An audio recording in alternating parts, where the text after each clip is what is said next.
Boa tarde, ministra. Muito obrigado por atender nosso convite. É uma honra. Ministra, a senhora deve ter acompanhado o ministro Flávio Dino, do Supremo Tribunal Federal. Ele disse que se trata a morte do Rubens Paiva, o crime contra o Rubens Paiva, o crime continuado, que os corpos até hoje não apareceram. Seu ministério tem a comissão dos desaparecidos, né? Você acredita que esse caso pode ser reaberto porque os assassinos já foram identificados, quatro ou cinco, que a partir de agora pode levar esse pessoal a julgamento ainda, apesar da lei de anistia, mas se é um crime continuado, pode acontecer isso. A senhora tem esperança de que aconteça? Boa tarde. Boa Bom, primeiro tarde. eu tenho que dizer da felicidade que todos estamos, né? Verdade. Com a indicação do filme aí ao Oscar em três categorias. Mas dizer que principalmente esse filme, eu acho que ele reabre para o conjunto da sociedade brasileira, primeiro um aspecto importante, que é as atrocidades que são cometidas dentro de regimes autoritários e sobre os quais a gente precisa restabelecer a memória e a verdade, portanto, responsabilizar aquelas pessoas que praticaram esses atos. Esse debate do crime continuado, eu acho que vai ser um debate importante que ele seja feito dentro do STF, mas eu queria chamar a atenção para essa questão para além dos crimes praticados durante o período da ditadura. O Brasil acaba de ser condenado na Corte Interamericana de Direitos Humanos pelo caso de Acari, né? E, além do caso de Acari, nós temos a chacina da Candelária e tantas outras que foram impetradas por agentes do Estado. Em todos esses casos, a gente tem um crime que ele é continuado, porque o crime, né, que se chama de desaparecimento forçado, que ainda precisa de uma maior tipificação na legislação brasileira, coloca as famílias numa situação permanente de não saber o que aconteceu com seus entes queridos ou, mesmo sabendo, não ver a devida punição daquelas pessoas que foram culpadas. Então, para além, né, do processo que se está reabrindo no STF, eu considero que é fundamental que tramite dentro do Congresso Nacional a tipificação de desaparecimento forçado. Isso é ainda uma lacuna na legislação brasileira e muitas famílias, como as mães de Acari, as mães da Candelária e tantas outras mães, não conseguem ter a devida resposta do Estado brasileiro, nem ver aquelas pessoas criminosas que muitas vezes mataram, desapareceram com o corpo de seus entes queridos, terem acesso à verdade sobre os fatos. Verdade, ministra. Agora, eu queria saber qual que é a importância, né, do reconhecimento dessas execuções. A gente sabe que muitas famílias ainda não têm consumado, né, não tem um desfecho para esses casos. Esse filme retrata, né, a família Paiva, apenas uma família, né? A gente sabe que há outras tantas também vítimas da ditadura. Te faço essa pergunta e voltando um pouco mais para o filme, também te pergunto qual que é a importância desse filme ganhar essa projeção nesse momento histórico, né, pelo qual estamos passando aqui no Brasil, mas não só aqui no Brasil, né, o mundo todo que reverencia agora esse filme também passa por situações, enfim, a depender do país, cada um em uma escala, mas de certa forma semelhante.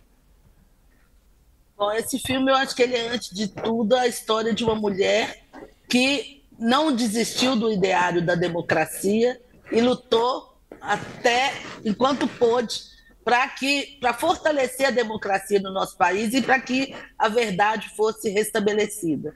E ele faz isso de uma maneira muito sensível. É muito importante do ponto de vista do cinema, da projeção do cinema e da arte que se produz no Brasil, que é de muita qualidade, mas principalmente eu acho que ele tem um componente que é um componente universal, que a arte é capaz de fazer, que é despertar em todas as pessoas, eu vou dizer assim, a nossa parte mais humana, da sensibilidade, do respeito, da ternura pela vida das outras pessoas. Então, eu acho que ele ganha essa relevância nesse momento histórico, porque nós também estamos passando por uma fase em que um pensamento de ódio, de cultura de ódio, de desprezo pela vida, de intolerância, também tem vindo à cena pública com muita força. E a arte, esse filme, eu acho que ele tem esse potencial. E, mais efetivamente, né, para todas as famílias que hoje choram por entes queridos, necessitam, reivindicam, né, o luto, saber o que aconteceu com cada um dos seus entes queridos, ter uma reparação, seja ela por meio de uma certidão de óbito que traga no seu registro a verdade. Esse filme, e eu acho que o sucesso que o filme está fazendo é um alento, porque eu acho que nos permite também entrar nesse debate de uma maneira mais desarmada, né, gente? Mais desarmada, porque durante muito tempo isso foi quase que um certo tabu, muita dificuldade de falarmos desses temas. E o nosso país precisa disso, assim como o mundo hoje precisa disso, para a gente restabelecer os ideários do humanismo, né, dos direitos humanos, do respeito à vida humana, onde quer que ela esteja, independente da sua origem, da sua nacionalidade, do seu idioma, da cor da sua pele. Então, eu acho que para todos, né, que advogam e lutam pelos direitos humanos, ele se reveste de uma importância muito grande. Macaé, vocês vão aproveitar esse momento, a história do filme, o sucesso do filme, o teu ministério, o Ministério da Cultura, para fazer algum programa, para levar o filme às periferias, às escolas, para que a nova geração fique sabendo o que aconteceu no Brasil nos 25 anos de ditadura. Porque muita gente não sabe ainda, né? E os mais velhos da minha geração e tal, tem muito que defende a volta da ditadura. Então, não é importante o governo, né, os ministérios, divulgarem esse filme o máximo possível no Brasil? Olha, eu acho muito importante. A primeira coisa que eu sou é educadora, eu sou professora. E eu acho que a arte, o cinema e o cinema brasileiro, ele tem um papel importante para fazer com que a nossa população olhe para ela mesma, para os seus acertos e para os seus equívocos.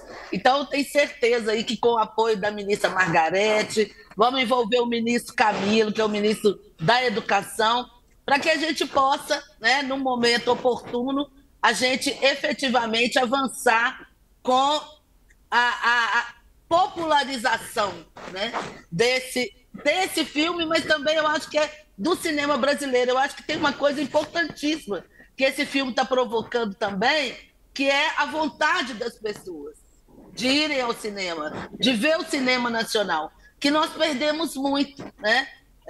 Nos últimos anos, especialmente com o avanço dos streaming, que muitas vezes a gente acaba ficando muito à mercê daquilo que é colocado à disposição para o consumo. E é claro que, vamos dizer assim, vou usar uma expressão, assim, as grandes produções que são feitas em séries, enlatados, muitas vezes elas têm maior capacidade de se popularizarem. E a gente precisa ter uma ação efetiva. O audiovisual brasileiro é muito potente e tem demonstrado isso em várias áreas. Eu acabei de ver no Netflix Os Quatro da Candelária, que é também uma obra muito sensível, que trata também desse tema de desaparecimento forçado e que a gente precisa que isso chegue e alcance o conjunto da população, porque só é possível isso se a gente se articular com as redes de ensino. Eu falo que por meio da escola pública, dos centros culturais, é onde a gente consegue efetivamente atingir a maioria da população brasileira. É verdade. Ministra, a gente está vendo também um momento de ataque às democracias por meio das redes sociais, né? O uso das Big Techs. Como é que a senhora está acompanhando essa discussão? Teria, aliás, uma reunião ontem em Brasília com a AGU, as Big Techs não mandaram representantes, o Mark Zuckerberg fez aquela declaração recente, o Musk compondo, né, o governo Trump.